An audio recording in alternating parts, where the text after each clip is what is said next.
Untuk mengetahui apa saja yang menjadi pokok dalam pertemuan 517 kepala daerah dan Presiden Jokowi di IKN, kita sapa jurnalis Kompas TV ada Masni Rahmawati di kawasan inti IKN Kalimantan Timur. Selamat petang, Masni. Selain meminta kepala daerah mengawasi arahan kebijakan dari pemerintah pusat, apa saja poin yang disampaikan Presiden kepada kepala daerah di IKN tadi?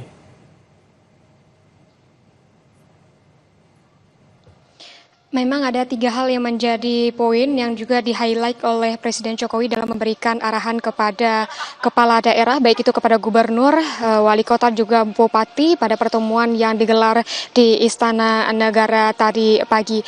3 yang menjadi poin highlight tersebut merupakan transportasi massal, inflasi, dan juga pilkada. Kalau dari arahan mengenai transportasi massal, itu dari Presiden Jokowi ini meminta kepada kepala daerah, baik itu gubernur, bupati, maupun wali kota untuk mencontoh bagaimana dengan transportasi massal yang berbasis energi hijau yang ada di IKN.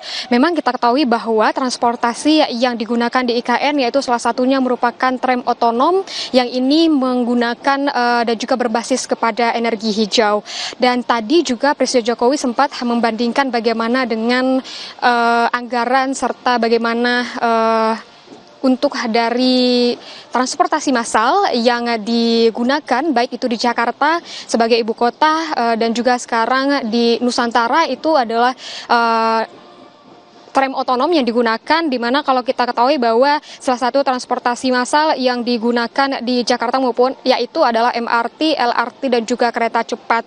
Tadi juga Presiden sempat bertanya kepada kepala daerah mana sebenarnya yang bisa dan juga mampu untuk menyaingi atau bercontoh kepada Jakarta mengenai dengan MRT, LRT maupun kereta cepat tadi. Dari kepala daerah Bali ini mengaku bahwa dirinya atau pemerintahan Provinsi Bali ini bisa untuk mencontoh bagaimana transportasi massal di Jakarta, baik itu MRT maupun LRT.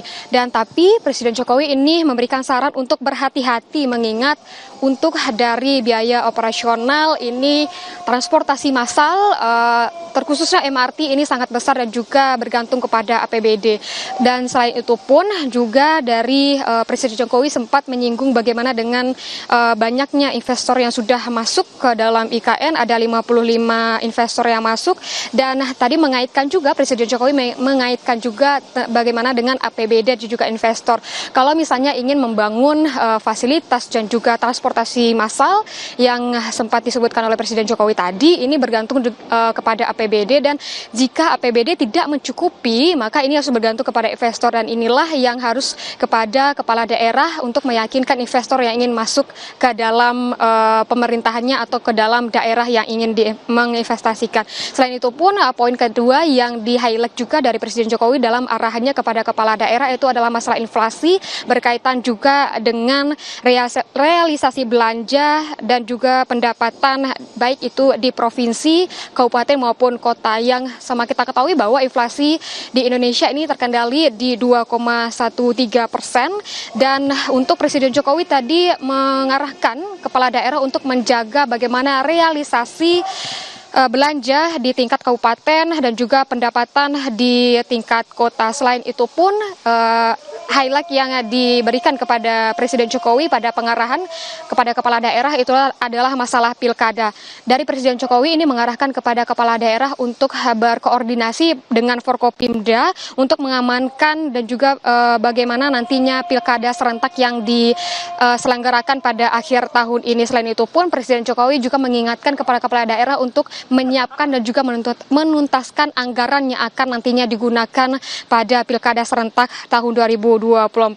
Untuk dari pertemuan Presiden Jokowi dengan kepala daerah tadi ada ada sekitar 517 kepala daerah yang hadir, namun 35 kepala daerah ini berhalangan hadir dengan berbagai alasan. Ibrahim. Masni, lalu bagaimana dengan persiapan upacara HUT ke-79 RI di IKN? Ya, kalau berbicara bagaimana dengan kesiapan HUT RI ke-79 di IKN ini tentunya finishing terus dilakukan, dan saat ini memang sedang dilaksanakannya gladi kotor untuk peringatan upacara pada tanggal 17 nanti. Kalau kita berbicara juga dengan bagaimana fasilitas, sarana dan prasarana, transportasi seperti itu, ini sudah dipaparkan sebelumnya baik itu dari pemerintah maupun dari otorita IKN. Kalau untuk dari sarana dan prasarana seperti lapangan upacara dan Istana Negara juga Istana Garuda ini sudah siap 100% untuk digunakan nantinya pada peringatan hari ulang tahun Indonesia yang ke-79. Kalau berbicara mengenai transportasi itu ada tram otonom yang sudah bisa digunakan. Pemerintah juga menyiapkan bus-bus yang digunakan nantinya untuk mengangkut peserta upacara dan juga tamu-tamu undangan. Kalau tadi juga siang tadi Presiden Jokowi sudah juga melakukan pengukuhan terhadap paskibraka yang akan nantinya mengibarkan bendera pada 17 Agustus. Dan kalau berbicara bagaimana dengan pusat dari kawasan inti peringatan nantinya 17 Agustus dari lapangan upacara, Istana Negara dan juga Istana Garuda ini sudah siap 100% yang digunakan untuk upacara 17 Agustus. Ibrahim. Terima kasih Mas Nir Rahmawati untuk laporan Anda langsung dari kawasan inti IKN Kalimantan Timur. Presiden Jokowi buka suara soal alasan mundur Erlangga Hartarto. Jokowi membantah cawe-cawe di balik mundurnya Ketua Umum Partai Golkar.